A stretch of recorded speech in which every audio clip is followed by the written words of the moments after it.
कालू कौवा जंगल के स्कूल में प्रिंसिपल था। उसी स्कूल में लाडो चिड़िया और मीनू मौसी बच्चों को पढ़ाती थी। लाडो चिड़िया के ऊपर स्कूल की एक और जिम्मेदारी थी, जंगल के सभी बच्चों को स्कूल में लेकर आना और स्कूल की छुट्टी होने के बाद उन्हें वापस अपने अपने घर छोड़ना। बच्चों को स्कूल में ले आने और ले जाने के लिए लाडो को स्कूल की तरफ से एक स्कूल बस दी गई थी जो हवा में उड़ती थी। दोस्तों, आपको तो पता ही है, कुछ बच्चों को स्कूल जाना बिल्कुल ही अच्छा नहीं लगता। इसीलिए कालू के स्कूल ने एक उड़ने वाली बस बनाई थी ताकि बच्चे खुशी से स्कूल आ सके। जंगल के सारे पंछियों के बच्चे उड़ने वाले बस में स्कूल आते थे, सिवाय बुलबुल चिड़िया के बच्चे के। बुलबुल चिड़िया गरीब थी, इसीलिए वो स्कूल बस की फीस नहीं भर सकती थी। वो हर रोज अपने बेटे सोनू को पीठ पर बिठाकर स्कूल छोड़ने के लिए आती थी। माँ, मुझे भी उड़ने वाली स्कूल बस में जाना है। मेरे सारे दोस्त मुझे गरीब गरीब कह के चिढ़ाते हैं। माँ, तुम स्कूल बस की फीस भर दो ना, ताकि मैं भी उड़ने वाली बस में जा सकूं। तुम्हारे दोस्त सही कहते हैं, हम सच में गरीब हैं। हमारे पास उतने पैसे नहीं हैं सोनू बेटा। अब चलो, स्कूल के लिए देरी हो रही है। बुलबुल अपने बेटे सोनू को पीठ पर बिठाकर स्कूल की तरफ निकल पड़ती है। कालू के स्कूल में बच्चों को बहुत अच्छे अच्छे लेसन सिखाए जाते थे, जैसे कि शिकारी पंछियों से कैसे बचना है, अपना खाना खुद कैसे ढूंढना है, अपने पेरेंट्स की मदद लिए बिना कैसे हवा में उड़ना है, अपने पंखों का ख्याल खुद कैसे रखना है।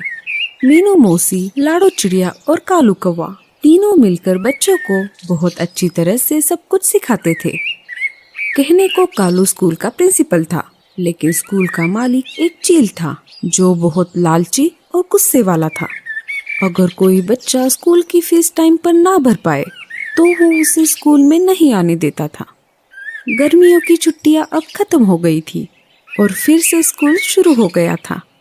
पहले ही दिन कालू ने बच्चों को सूचना दे दी, बच्चों, अब गर्मियों की छुट्टियां खत्म हो गई है और आज से रेगुलर स्कूल शुरू हो गया है। आज से सारे बच्चे रोज स्कूल आएंगे।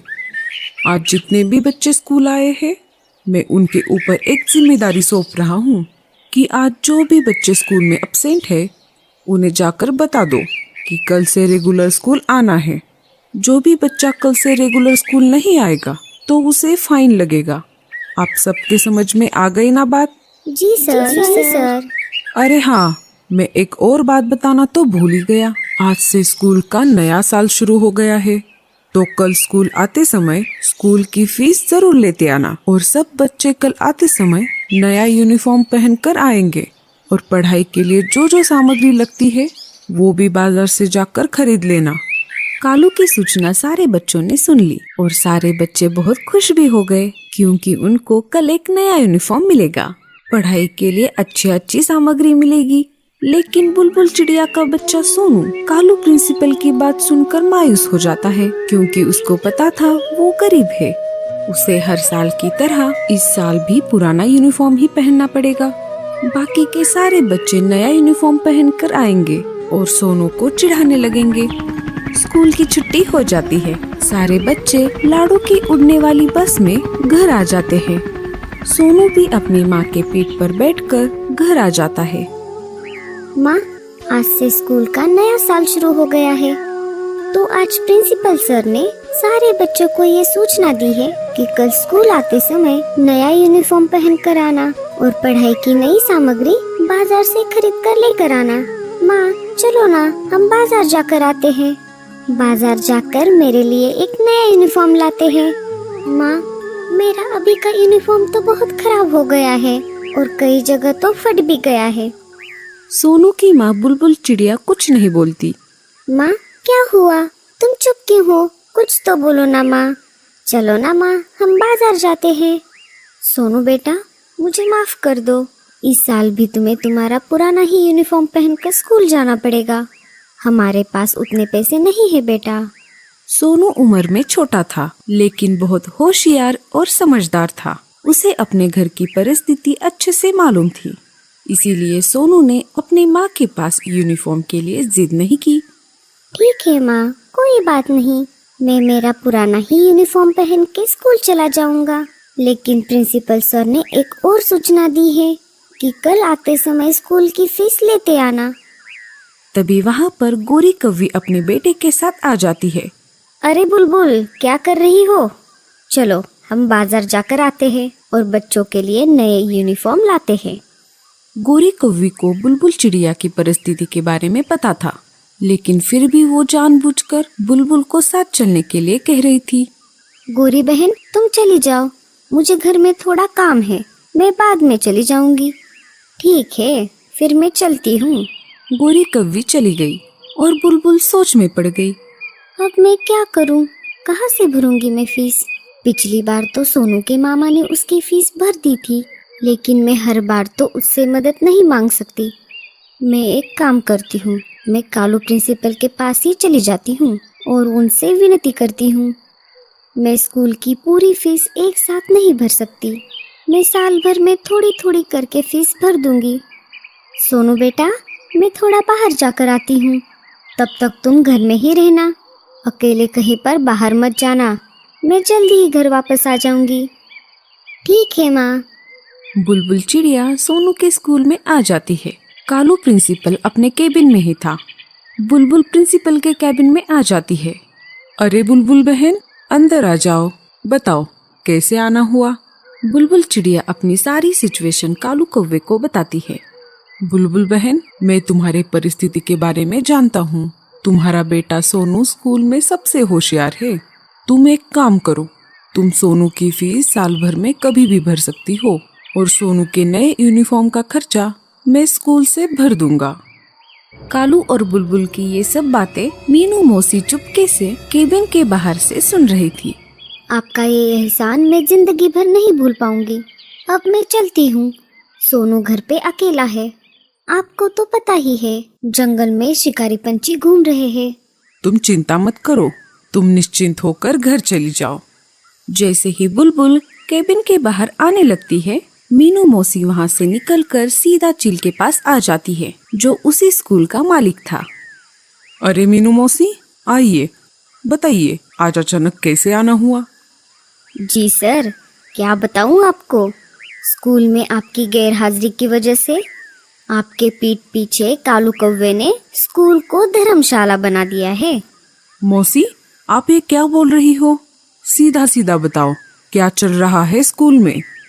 अरे सर, वो कालू कौवा आपके पीठ पीछे खुद को स्कूल का मालिक समझ रहा है। वो अपने मन मर्जी कुछ बच्चों के फीस को माफ कर रहा है और उनके यूनिफॉर्म का खर्चा स्कूल की तरफ से कर रहा है। क्या ये सब क्या चल रहा है मेरे पीठ पीछे? चलो, मैं अभी स्कूल आता हूँ तुम्हारे साथ। मैं खुद ही कालू कौवे से पूछता हूँ। हाँ हाँ चलिए, मैं क्या झूठ बोल रही हूँ, आप खुद ही चल के कालू कौवे से पूछ लेना। मीनू मौसी और चील स्कूल में आ जाते हैं। कालू अपने केबिन में ही था। जैसे ही चील और मीनू मौसी केबिन में आ जाते हैं, कालू चील को देखकर उठकर खड़ा हो जाता है। अरे मालिक, आप आइए, आज अचानक से स्कूल में कैसे आना हुआ? अब क्या मेरे स्कूल में आने के लिए मुझे तेरी परमिशन लेनी पड़ेगी? ये स्कूल मेरा है और मैं इस स्कूल का मालिक हूँ। मैं जब चाहूँ यहाँ पर आ सकता हूँ, मेरी मर्जी। अरे मालिक, आप तो बेवजह ही गुस्सा हो रहे हो। मैं तो ऐसे ही पूछ रहा था। सुना है तुम मेरे पीठ पीछे अपनी मर्जी से ही स्कूल चला रहे हो। आप कहना क्या चाहते हो मालिक? मैं कुछ समझा नहीं। तुम्हें क्या लगता है मैं स्कूल में नहीं रहता हूँ तो मेरे गैर हाजिरी में तुम खुद को स्कूल का मालिक समझ रहे हो? मुझे घर बैठे बैठे हर रोज सारी खबर मिलती रहती है कि स्कूल में क्या चल रहा है। अरे मालिक, आप ऐसा क्यों कह रहे हो?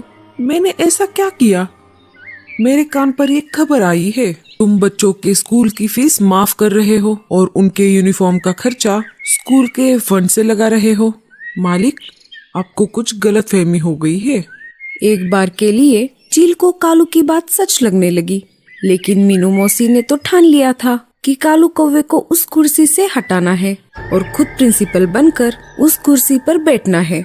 इसीलिए कालू की बात को बीच में ही रोकते हुए मीनू मौसी बोलने लगी। अरे अरे, कितना झूठ बोलोगे? बुलबुल के सामने तो तुम कुछ और ही बोल रहे थे और मालिक खुद यहाँ पर आए हैं तो तुम अपनी बातों को पलट रहे हो। मालिक, अबे साफ साफ झूठ बोल रहा है। मैंने खुद अपने कानों से सब कुछ सुना है और आंखों से देखा भी है। कालू ने हाल ही में स्कूल ज्वाइन किया था और अपने समझदारी की वजह से चील ने उसे प्रिंसिपल बनाया था। लेकिन मीनू मौसी जब से जंगल में स्कूल बनाया गया था तब से स्कूल से जुड़ी हुई थी। कालू की सारी बातें सच होते हुए भी चील ने मीनू मौसी के झूठे बातों को सच मान लिया और कालू कौवे को स्कूल से निकाल दिया। चील ने मीनू मौसी को स्कूल का नया प्रिंसिपल बना दिया। मीनू मौसी खुशी से पागल हो रही थी, लेकिन उसकी खुशी ज्यादा देर तक नहीं रहने वाली थी। वो कहते हैं ना दोस्तों, ऊपर वाले की लाठी जब चलती है तो उसकी आवाज नहीं होती। मीनू मौसी को उसके किए की सजा मिलने वाली थी। चील ने कालू कौवे को तो स्कूल से निकाल दिया, लेकिन उसने साथ ही साथ बुलबुल के बेटे सोनू को भी स्कूल में आने के लिए मना कर दिया। दोस्तों, आप सबको तो पता ही है, हर साल जब स्कूल शुरू होता है साथ ही साथ बरसात का मौसम भी शुरू हो जाता है। प्रिंसिपल होने के नाते मीनू मौसी पर स्कूल का बहुत वर्कलोड था। स्कूल की छुट्टी होने के बाद भी मीनू मौसी को स्कूल में ही रुकना पड़ता। जंगल में अभी 2 दिन से जोरदार बारिश शुरू थी, इसी वजह से स्कूल को छुट्टी दी गई थी। लेकिन मीनू मौसी को बारिश में भी स्कूल में आकर काम करना पड़ता था। स्कूल पहाड़ी इलाकों में था, इसीलिए जब भी बारिश आती तब सारा पानी स्कूल के मैदान में ही जमा हो जाता। लेकिन इस साल बारिश कुछ ज्यादा ही थी। ऐसे ही एक दिन मीनू मौसी देर समय तक स्कूल में काम कर रही थी और बाहर जोरदार बारिश शुरू थी। बारिश इतनी ज्यादा तेज थी कि सारा पानी मैदान में जमा होने लगा। धीरे धीरे जमा होते होते पानी क्लासरूम में घुसने लगा। मीनू मौसी को पता ही नहीं चला कि पानी कब स्कूल में फैल गया। अचानक से एक लकड़ी का टुकड़ा आया और मीनू मौसी के प्रिंसिपल केबिन के दरवाजे पर जाकर अटक गया। मीनू मौसी जोर जोर से चिल्लाने लगी, अरे कोई मुझे बचाओ, मैं डूब रही हूँ। गोरी कौवे अपने बच्चे के साथ घर की तरफ लौट रही थी। तभी मीनू मौसी ने उसको आवाज लगाई। गोरी कौवी मीनू मौसी को स्कूल के बाहर से देख रही थी। अरे देख क्या रही हो, मुझे बचाओ। हाँ हाँ, बड़ी आई मदद मांगने वाली। मैं क्या खुद इस पानी में डूब जाऊं? मेरे क्या बाल बच्चे नहीं है? हटो, मैं तो चली अपने अपने घर। ऐसा कहकर गोरी अपने बच्चे के साथ चली जाती है। तेज बारिश में स्कूल के बाहर से बुलबुल चिड़िया अपने बेटे सोनू के साथ अनाज लेकर घर की तरफ लौट रही थी। सोनू ने मीनू मौसी की आवाज सुन ली। अरे माँ, लगता है कोई मुसीबत में फंस गया है। चलो, हमें जाकर देखना पड़ेगा। जैसे ही दोनों आवाज की तरफ चले गए, उन्होंने देखा कि मीनू मौसी केबिन में फंस गई है। अरे बुलबुल चिड़िया, देख क्या रही हो, मुझे बचाओ। हाँ हाँ मीनू मौसी, मैं अभी तुम्हें बचाती हूँ। बुलबुल चिड़िया मीनू मौसी को बचाने की कोशिश करने लगी, परंतु लकड़ी निकालने में वो असफल रही। रुको मीनू मौसी, मैं किसी और को मदद के लिए बुला कर लाती हूँ। बुलबुल ने कालू कौवे और सुंदर उल्लू को बुला कर लाया। तीनों ने मिलकर वहाँ से लकड़ी हटा दी। मीनू मौसी केबिन से बाहर आ गई और उनकी जान बच गई। तुम्हारा बहुत बहुत शुक्रिया बुलबुल चिड़िया, तुमने खुद की जान दांव पर लगाकर मुझे बचाया है। अगर तुम ना होती तो मैं इस पानी में डूब ही जाती। मुझे माफ कर दो कालो, मैंने अपने स्वार्थ के लिए झूठ बोलकर तुम्हें इस कुर्सी से हटाया और चील को तुम्हारे बारे में झूठ बताया। कोई बात नहीं मीनू मौसी, तुम्हें तुम्हारे किए पर पछतावा हो रहा है, यही काफी है। चील ने ऊपर से सारी बातें सुन ली और मीनू मौसी को माफ कर दिया। चील ने एक फैसला ले लिया कि सारे बच्चों की फीस माफ कर दी जाएगी और उन्हें फ्री में पढ़ाया जाएगा।